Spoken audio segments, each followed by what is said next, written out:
விஜய் மல்லி ஸ்டோரியோட latest update எப்படி இருந்தது, அப்கமிங் ஸ்டோரி லைன் எப்படி மூவ் ஆகும் அப்படிங்கிறத பற்றி தான் இந்த வீடியோவில் நாம் பார்க்க போகிறோம். இப்போ மனோகர் ரேணுகா 2 பேரும் தான் வீட்டில் இருந்துகிட்ருக்குறாங்க. எப்போதுமே இவங்க 2 பேருக்கும் இடையில இருக்கிற அந்த காம்போ அப்படிங்கிறத ரொம்பவே ஃபன்னாகவும் கொண்டு போயிட்டுருக்குறாங்க. அதே சமயத்தில் ரசிகர்கள் கொஞ்சம் வெறுக்க தான் செஞ்சிட்ருக்குறாங்க.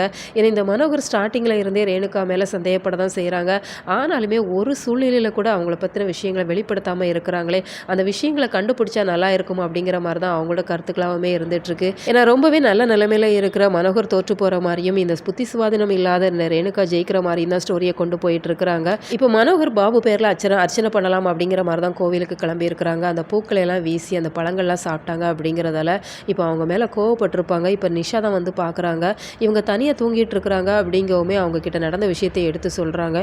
இந்த மனோகர் என்ன அடிச்சிட்டான் தெரியுமா அப்படிங்கிற மாதிரி சொல்கிறாங்க. உடனே இப்போ இந்த நிஷாவுக்கு கோவம் வந்துடுது. மனோகருக்கு கால் பண்ணுறாங்க. நீங்கள் உடனே வீட்டுக்கு வாங்க அப்படிங்கிற மாதிரி சொல்கிறாங்க.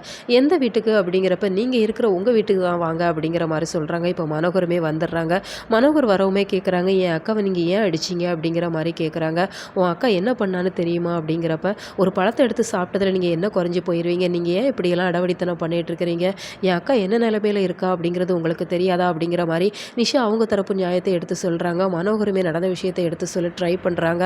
ஆனால் இந்த நிஷா கேட்குறதா இல்லை. இந்த ரேணுகா பேச்சை நீ கேட்காத, அவள் பொய் சொல்கிறா அப்படிங்கிற மாதிரி மனோகர் சொல்கிறாங்க. கூட பிறக்காத மல்லிகையோட குடும்பத்துக்காக நீங்கள் இங்கே வந்து உட்காந்துட்டு அவங்களுக்காக இவ்வளோ செய்கிறீங்க, ஆனால் நான் என் அக்காவுக்காக நிற்கக்கூடாதா அப்படிங்கிற மாதிரி நிஷா கேள்வி கேட்டுட்ருக்குறாங்க. இப்போ மனோகருக்கு கோவம் வந்துடுது. உங்ககிட்ட பேசி பிரயோஜனமே இல்லை, நான் கோவிலுக்கு போகிறேன் அப்படிங்கிற மாதிரி அவங்க திரும்ப போயிடுறாங்க. இந்த நிஷா இப்போ பயங்கரமாக கோவப்படுறாங்க. நிச்சயமாக கதிரேசன்கிட்ட போய் சத்தம் போட தான் செய்வாங்க. அக்காவை அங்கே ரொம்ப கொடுமைப்படுத்துகிறாங்கப்பா, நம்ம திரும்ப நம்ம வீட்டுக்கே கூட்டிகிட்டு வந்துடலாம் அப்படிங்கிற மாதிரி தான் சொல்ல போகிறாங்க. என்ன நடக்குது அப்படிங்கிறதே தெரியல. ரேணுகா அப்பப்போ கதிரேசனோட வீட்டில் இருக்கிற மாதிரி காமிக்கிறாங்க. திடீர்னு 2 நாள் மல்லியோட வீட்டுக்கு வர மாதிரி காமிக்கிறாங்க. அப்புறம் மல்லி வீட்டில் இருக்கிற மாதிரியே தான் ஸ்டோரியை கொண்டு போயிட்டுருக்குறாங்க.